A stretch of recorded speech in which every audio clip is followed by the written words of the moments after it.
नमस्कार, news for nation देख रहे हैं आप। मैं हूं अनिल। बिहार पुलिस मुख्यालय द्वारा अब एक नया आदेश जारी किया गया है, जिसमें लगातार झेल रहे पुलिसकर्मियों की कमी अब दूर होने वाली है। दरअसल इस पूरे मामले की जानकारी देते हुए पुलिस मुख्यालय एडीजी जितेंद्र सिंह गंगवार ने बताया है कि लगभग 18,000 वैकेंसियां को अब बिहार पुलिस में भरने की कवायद की जा रही है। उसकी मंजूरी भी गृह विभाग से दे दी गई है, जिसके बाद इन पदों को भरा जाएगा। दरअसल दारोगा, इंस्पेक्टर, एएसआई जैसे कई पद इसमें भरे जाएंगे, जिसके लिए अब मंजूरी मिल गई है। आइए सीधे सुन बातें इस पूरे मामले पर क्या कुछ कर रहे हैं एडीजी मुख्यालय जितेंद्र सिंह गंगवार। इस प्रेस वार्ता में आप सभी का स्वागत है।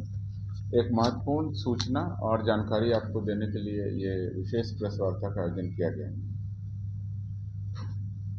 विधि व्यवस्था संधारण, अपराध नियंत्रण, पुलिस के नए बढ़ते हुए दायित्वों के निर्वहन, अनुसंधान नियंत्रण और यातायात संचालन हेतु कार्य हित में उच्चतर पद के लिए कार्यकारी व्यवस्था के अंतर्गत लगभग 18,000 पुलिस पदाधिकारियों के पदों पर उच्चतर प्रभार की स्वीकृति गृह विभाग द्वारा दे दी गई। इस व्यवस्था के तहत कार्य हित में उच्चतर पद के लिए हम लोगों ने 28 जुलाई को विधिवत प्रस्ताव गृह विभाग को भेजा था, जिसकी स्वीकृति आज प्राप्त हो गई।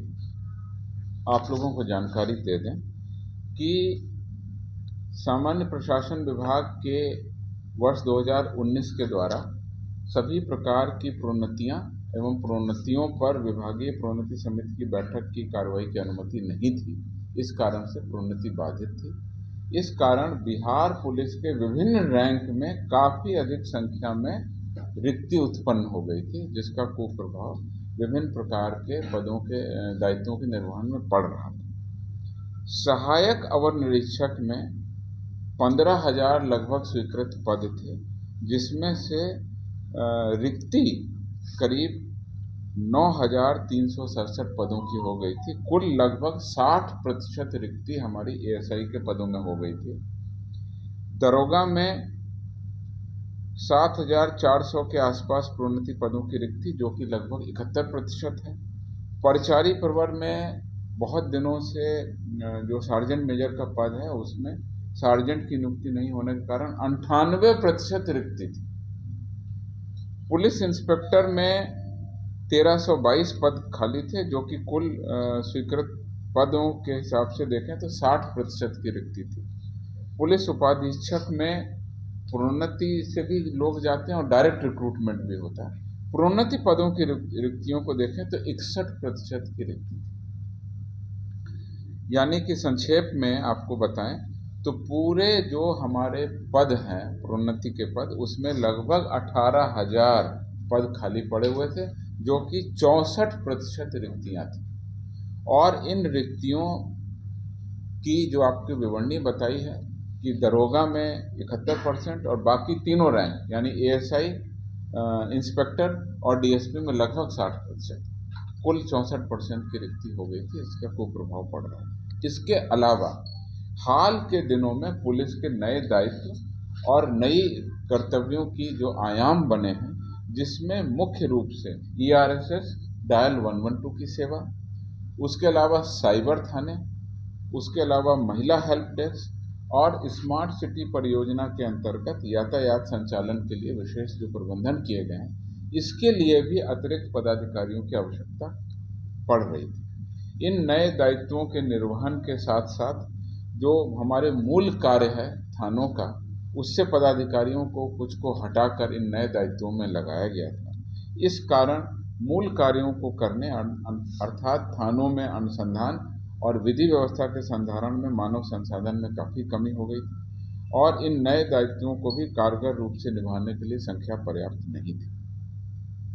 उक्त परिस्थिति से निपटने के लिए वित्त विभाग, बिहार सरकार के जो प्रावधान हैं, उनके तहत कार्य हित में बिहार पुलिस के विभिन्न रैंक के पदाधिकारियों को जो हमारी प्रोन्नति के पद हैं करीब 18,000 रिक्त हैं, उस पर योग्य जो पदाधिकारी हैं उनको कार्यकारी प्रभार के तहत वर्क चार्ज दिए जाने का निर्णय लिया गया है। इस पर गृह विभाग का अनुमोदन आज प्राप्त हो गया है। इसके कार्यकारी प्रभार के फलस्वरूप राज्य सरकार के राजस्व पर कोई अतिरिक्त बोझ नहीं होगा और जो इसमें शर्तें दी गई हैं वो ये कि नए पदाधिकारी ये अपने वेतनमान में कार्यकारी प्रभार के अंतर्गत नए उत्तरदायित्वों का निर्वहन प्राप्त करेंगे, उसके अनुसार ये शक्तियां प्राप्त करेंगे और तदनुसार वर्दी धारण करेंगे। मैं स्पष्ट करना चाहता हूं कि इसमें जो पदाधिकारी एएसआई है, अगर उसको उच्चतर प्रभार दिया गया है तो सब इंस्पेक्टर का है, तो वो सब इंस्पेक्टर की वर्दी ही धारित करेगा और सब इंस्पेक्टर के पदों के अनुरूप ही उसको शक्तियां प्राप्त होंगी और कर्तव्यों का निर्वहन करेगा। लेकिन वेतनमान उसको जो पहले मिल रहा है वही मिलेगा।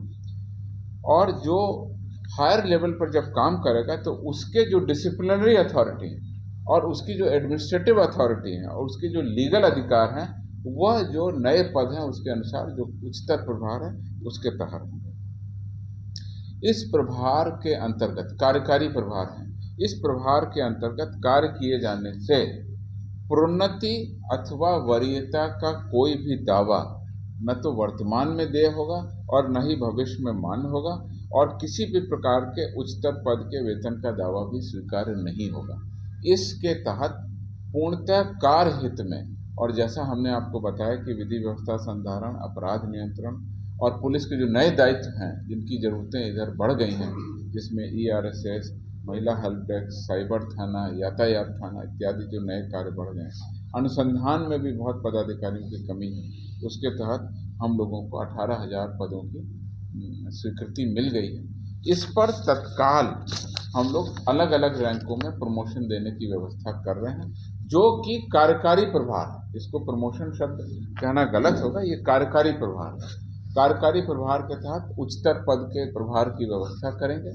ये करीब 11,000 पदाधिकारियों को हम तत्काल उच्चतर प्रभार देने वाले हैं। इसका आदेश बहुत शीघ्र ही निर्गत किया जाएगा। इसके अलावा लगभग 5,600 पुलिसकर्मी PTC का प्रशिक्षण प्राप्त कर रहे हैं। जैसे ही उनका PTC का प्रशिक्षण प्राप्त हो जाएगा वह ASI के उच्चतर दायित्व के पदों का जाहिर सी बात है, जिस तरह से इन रिक्त पदों पर अब बहाली बिहार सरकार के आदेश के बाद गृह विभाग द्वारा जारी आदेश पर किया जा रहा है, जिसमें लगभग 11,000 लोगों को यहाँ पे मौका मिल रहा है जो कि अभी पुराने पद पर थे, अब उनको नया पद दे दिया जा रहा है। बावजूद इसके अगर देखा जाए तो कहीं ना कहीं इनको पुराने ही वेतनमान पर उनके बढ़े हुए पद पर कार्यरत होना पड़ेगा। लगातार हमारी छोटी बड़ी खबरों से अपडेट रहने के लिए देखते रहे न्यूज़ फॉर नेशन।